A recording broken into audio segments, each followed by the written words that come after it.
Assalamualaikum warahmatullahi wabarakatuh. Salam sejahtera untuk kita semua. Saudara-saudara sekalian, hari ini KPU telah mengeluarkan pengumuman resmi yang hasilnya dalam versi KPU telah kita dengar bersama.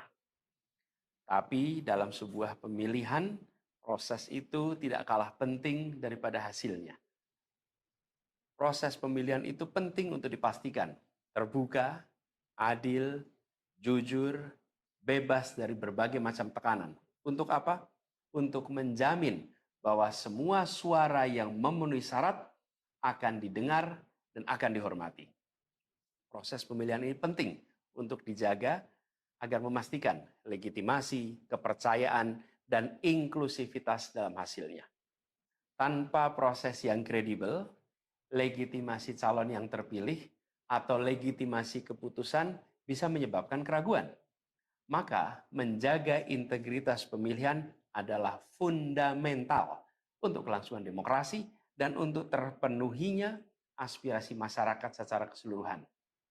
Atas dasar itu, izinkan kami menyampaikan pernyataan untuk mendakapi proses pemilu yang sejak awal hingga saat ini.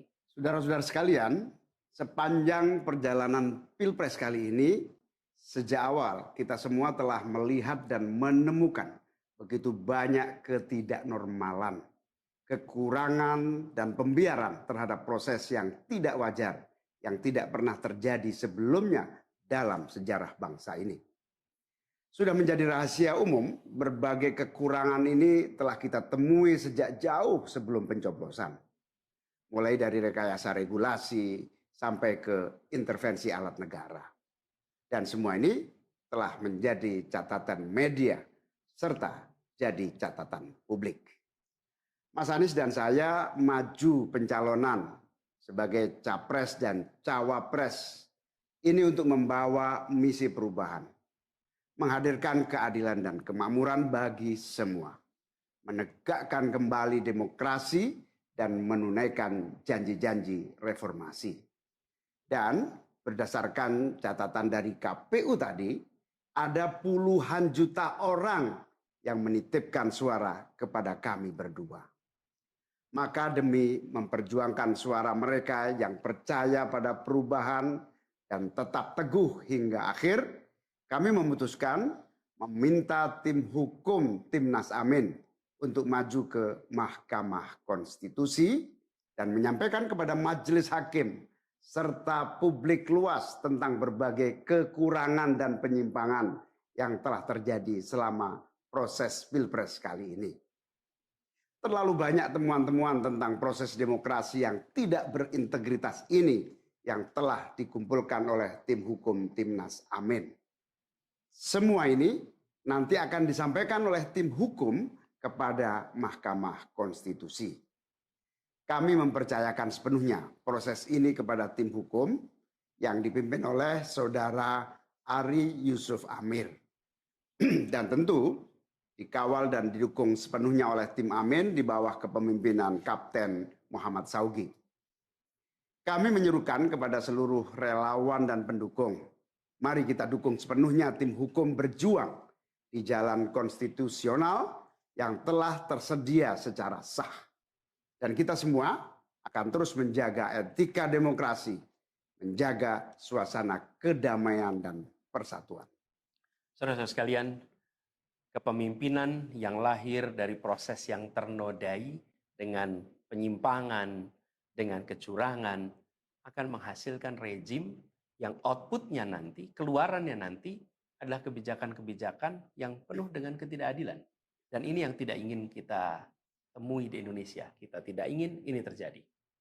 Dalam prinsip negara demokrasi modern, ketika melihat ketidaknormalan, ketika melihat penyimpangan demokrasi, maka langkah yang dilakukan bukanlah marah-marah lalu melakukan agitasi kepada publik, tapi langkah yang dilakukan adalah mengumpulkan semua sinyalemen, semua bukti-bukti untuk kemudian nanti dibawa ke depan hakim, ke depan Mahkamah Konstitusi. Ini ciri pribadi, ciri organisasi, dan ciri negara yang modern, yang matang, yang beradab. Karena itu sejak awal kami katakan, kami tidak akan gegabah Walaupun kami merasakan sejak masa kampanye sampai pemilihan terlalu banyak ketidaknormalan, penyimpangan yang kami alami. Tapi kami memilih untuk mengumpulkan itu semua secara hati-hati, melakukan validasi, memastikan akurat. Kenapa? Karena kita ingin negeri ini, negara tercinta kita ini terus maju makin matang dalam berdemokrasi, makin matang dalam bernegara. Dan ini kita kerjakan dengan keseriusan.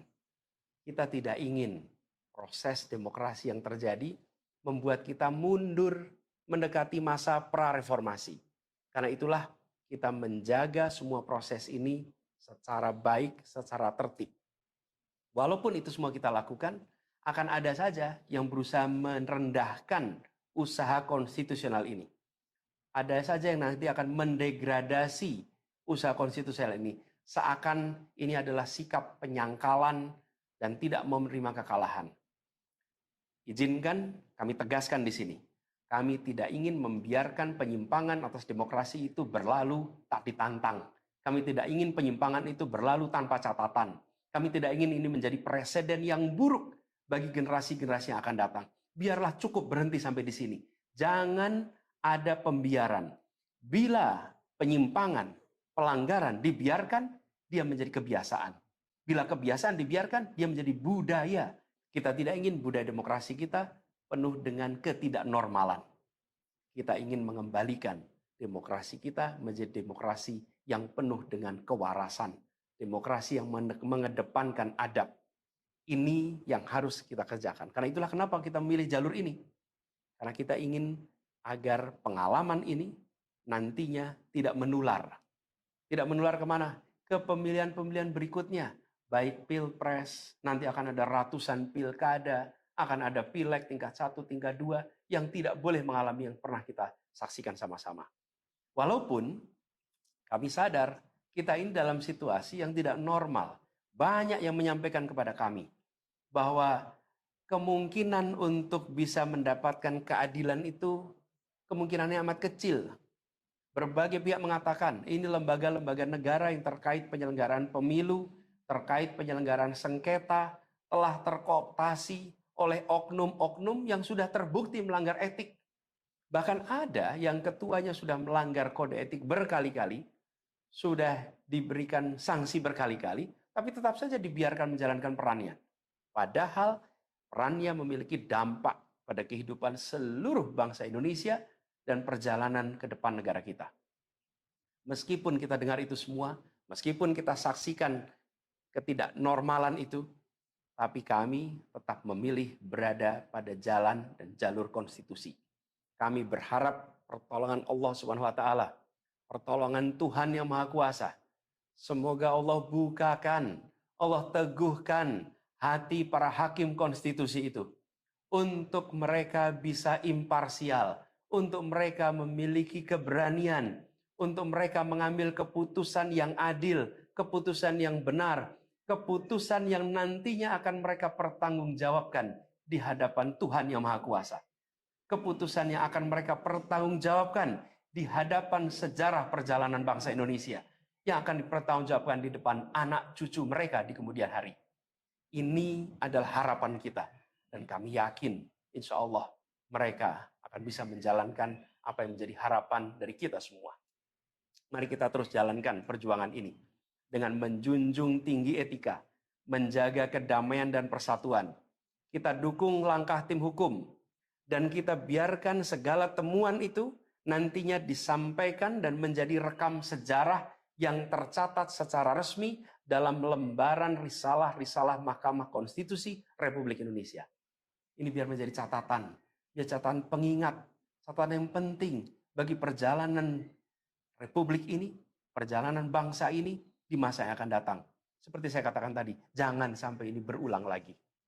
Dan izinkan kami mengakhiri dengan menyampaikan terima kasih. Kami sampaikan terima kasih kepada semua yang telah bekerja keras, kepada seluruh tim yang telah bekerja sepenuh hati, dengan luar biasa hingga tuntas, dan kepada seluruh pendukung, seluruh simpatisan yang tak henti menguatkan kami